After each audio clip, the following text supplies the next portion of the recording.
Halo, apa kabar pendukung Barcelona setelah digenosida oleh Bayern Munchen 8-2? Ya, gue ngerasa pendukung Barcelona sekarang udah kebagi dua ya. Yang pendukung yang lama yang sadar akan kekalahan itu dan sudah berdamai, sama pendukung yang baru yang waktu sebelum pertandingan optimis pengen Barcelona menang. Jangan dengerin omongan orang, jangan dengerin omongan kalau Barcelona nanti dibantai.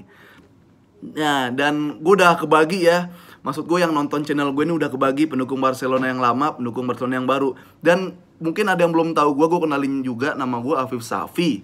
Tuh, masih aja ada yang bilang ini channel Real Madrid. Bro, Afif Safi bro, Barcelona. Tapi gue udah tahu, kita realistis aja lah jadi fans.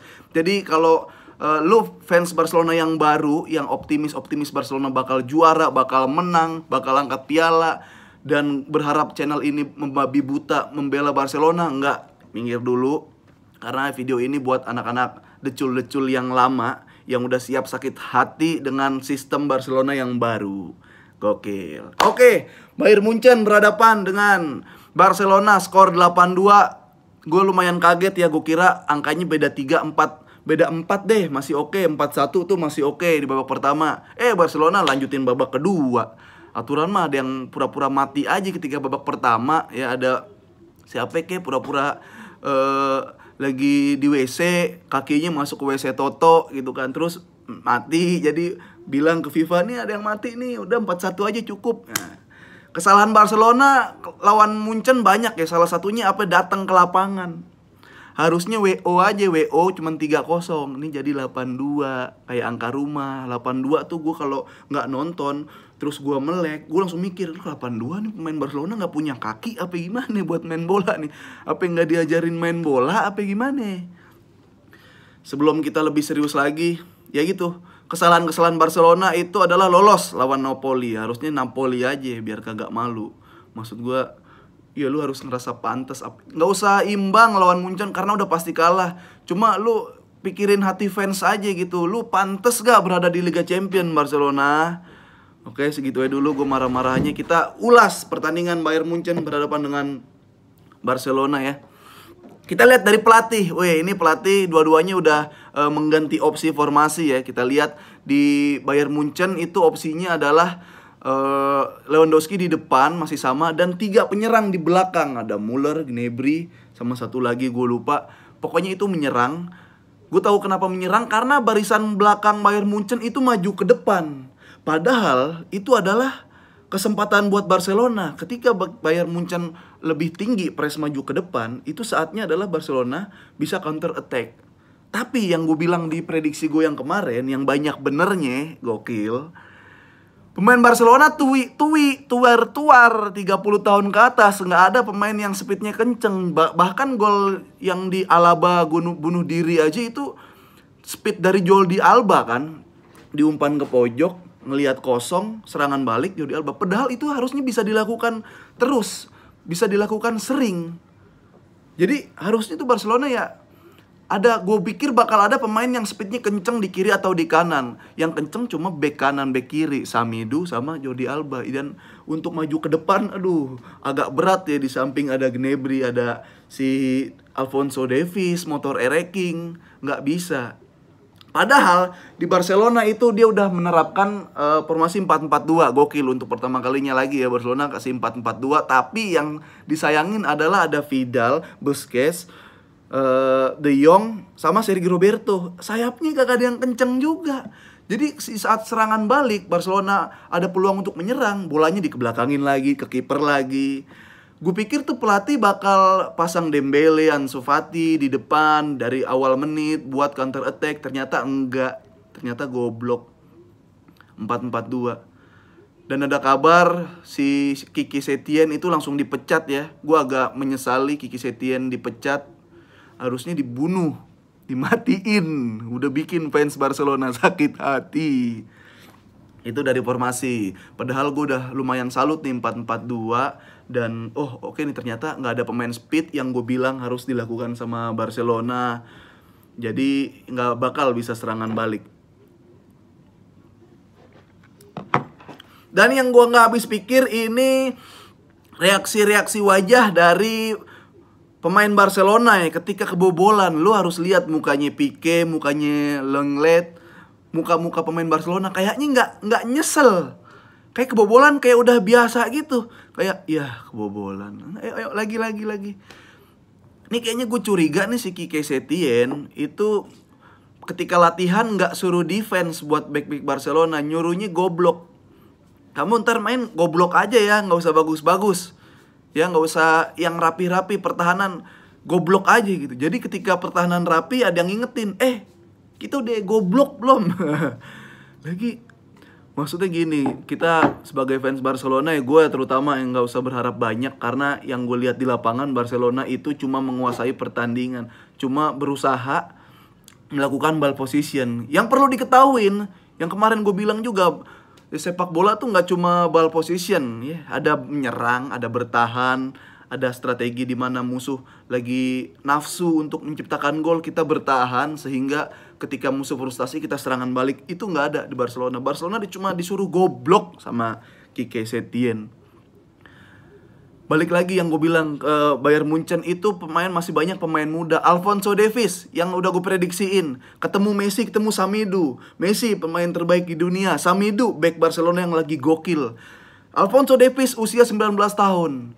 Nah, mental-mental yang masih muda gini itu cuma dua pilihan. Dia mau jadi sampah atau mau jadi emas. Nah, Alphonso Davies bukan berusaha, akhirnya dia menjadi emas. Terbukti apa ya, mental-mental underdog. Maksudnya gue ketemu Messi, pemain terbaik di dunia, gue ketemu Samidu, back yang kira-kira bisa gue lewatin. Akhirnya mental-mental yang kayak gitu yang dipunyain sama pemain Bayern Munchen, sehingga Munchen itu ya berada di atas angin segala-galanya. Di babak pertama kira-kira seperti itu ya.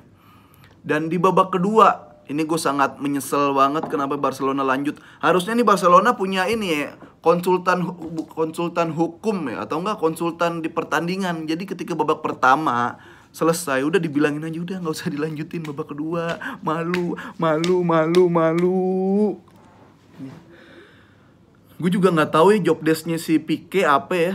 Job desk-nya back pada umumnya adalah kan menahan bola, melakukan intercept, menghadang musuh untuk tercipta gol untuk musuh. Ini enggak. Job desk-nya Pique itu cuma ada di lapangan, ngoper bola ke Ter Stegen, sama menyesal kalau gol. Sama satu lagi, bangsat.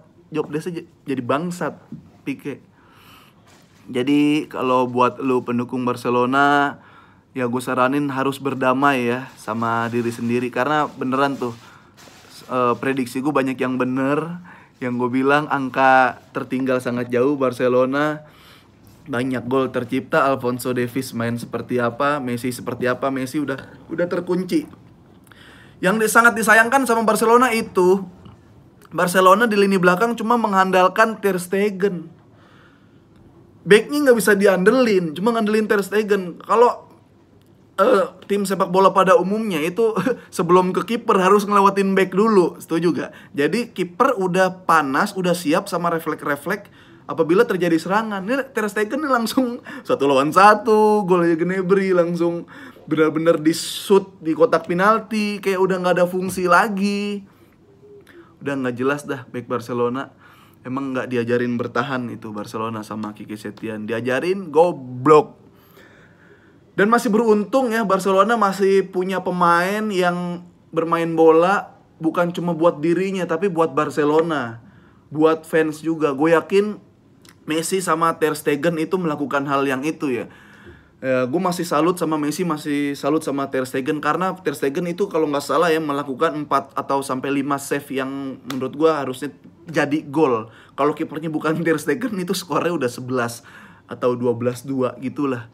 Dan Messi yang masih gue salut sama Messi, lu nggak boleh celak Messi sih menurut gue, nggak boleh menghina Messi karena Lionel Messi masih bermain dengan hati, masih bermain dengan Barcelona dan masih mikirin fansnya. Karena Messi tuh ya masih jadi Lionel Messi menurut gue karena udah ketutup usia dan nggak sehebat dulu aja. Messi masih main buat fans, maksudnya itu adalah Messi udah nggak cuma kerja doang di situ. Kalau Messi udah frustasi, Messi hitungan kerja doang, itu udah beda. Menurut gue Messi udah kayak nggak mau ngambil bola, udah, yuk gimana ya, hitungan kerja doang. Kalau misalkan ada kita dikasih suatu kerjaan, misalkan disuruh menjadi host selama 4 jam, tapi suasana berantakan, nggak mungkin terkendali. Nah, yang dilakukan sama host itu adalah ya udahlah, gue kerja aja lah, mau ada yang dengerin, mau ada yang enggak, yang penting gue dibayar. Nah, itu tuh udah opsi terakhir banget menurut gue. Nggak salah, tapi itu opsi terakhir. Tapi Messi masih mikirin fans. Ibarat host yang tadi bekerja itu ya dibayar 4 jam, dia dapat gaji, tapi masih mikirin, ini gue harus berhasil di sini, ini gue harus menjaga nih profesionalitas gue. Itu masih dijaga sama Messi. Jadi masih beruntung lah kita punya pemain yang seperti Messi, Ter Stegen. Dan gue ngerasa ya dengan dipecatnya Kike Setien itu ya bagus banget ya. Dan siapa pelatih yang diinginkan Barcelona, gue pengen sekali aja jajal ya di abad ini Barcelona punya pelatih yang bisa bertahan. Karena ya Pep Guardiola itu udah terlalu tinggi standarnya. Untuk melanjutkan Pep Guardiola tiki taka, filosofi bermain indah Barcelona, ya kayaknya nggak perlu lah gitu. Maksudnya yang penting nih hasil akhir.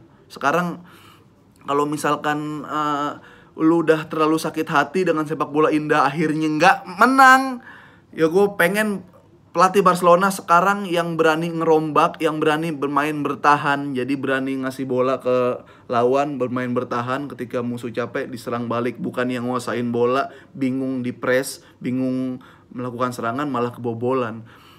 Jadi gue pengen pelatih Barcelona siapapun, mau Pochettino nanti, mau Xavi Hernandez yang kabarnya mau ke Barcelona B, akhirnya ke Barcelona inti.